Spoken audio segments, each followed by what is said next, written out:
तुमची खूप धावपळ नाही, होत आहे आता म्हटलं, झोप थोडं सुद्धा. थकवा म्हणजे काय, मला 4-5 दिवस झालं नीट झोपच नाही सर. नाही तुम्हाला 8 दिवस बरं, झालं. हां. समाधानकारक झोप नाही, कारण रात्री उशीर होतो 2 वाजतात आणि पुन्हा सकाळी 8 वाजता बाहेर पडावं लागतं ह्या सगळ्या गोष्टी करण्यासाठी. मी मुळामध्ये प्रशिक्षणार्थ्यावर खूप आणि खूप नाराज आहे. प्रशिक्षणार्थ्यांनी आम्हाला ठाण्यातल्या मामाच्या गावाला जाऊ म्हणून खूप मोठा धोका दिलेला आहे. खूप मोठा धोका दिलेला आहे. खूप मोठा असला धोका दुश्मनाला दुश्मनाला सुद्धा देऊ नये. इतका मोठा धोका दिलेला आहे. त्याच्यामुळं कालच्या ठाण्यातल्या आंदोलनाला जितका प्रतिसाद मिळाला आपल्या गुगलवर, आपल्या लाईव्हवर, प्रत्यक्षात मात्र प्रशिक्षणार्थी आता 577 आहेत. तर त्या आंदोलनामध्ये डोके मोजून 577 नव्हते असं माझं मत आहे. ते नशीब चांगलं आपलं, आपण थोडस मीडियाशी पत्रकार परिषद घेऊन त्यांना जरा थोडस चहा पाणी करून किंवा आणखी अशा काहीतरी दाखवून आपणाला मीडियाने उचललं.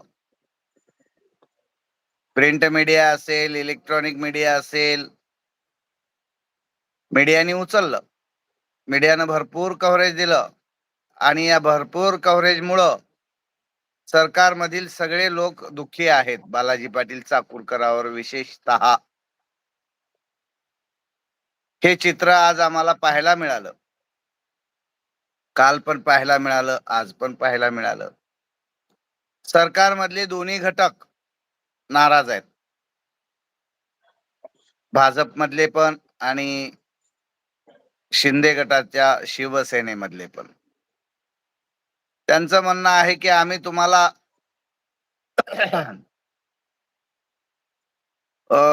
प्रशिक्षण दिलं होतं, तरी पण तुमचा आग्रह पाहून आम्ही तुम्हाला काहीतरी देण्याचा विचार करतोय, पण तुम्ही काळी दिवाळी साजरी करतो म्हणताय. हे कितपत योग्य आहे? आम्ही म्हणलं की बाबा, आयुष्यभर ज्या गोष्टीचा आपण विचार केलेला आहे, ज्या गोष्टीचं स्वप्न उराशी बाळगून 20-20 वर्ष, 25-25 वर्ष, 30-30 वर्ष या तरुणांनी शिक्षण घेतलंय, त्या शिक्षणाचा जर उपयोग त्या तरुणाला, त्या तरुणीला जर होणार नसेल, तर आमच्यासाठी ती दिवाळी काळीच आहे. ती दिवाळी कशासाठी आम्ही दिवाळी साजरी करायची? आमच्या आयुष्याचा सगळा इस्कोट झालेला असताना, आमच्या आयुष्यामध्ये कुठलाही आनंद नसताना, फटाके कशासाठी फोडायचे, कशासाठी दिवे लावायचे, कशासाठी दीप प्रज्वलन करायचं आहे आणि कशासाठी आम्हाला या सगळ्या गोष्टी आनंद साजरा करायचा आहे?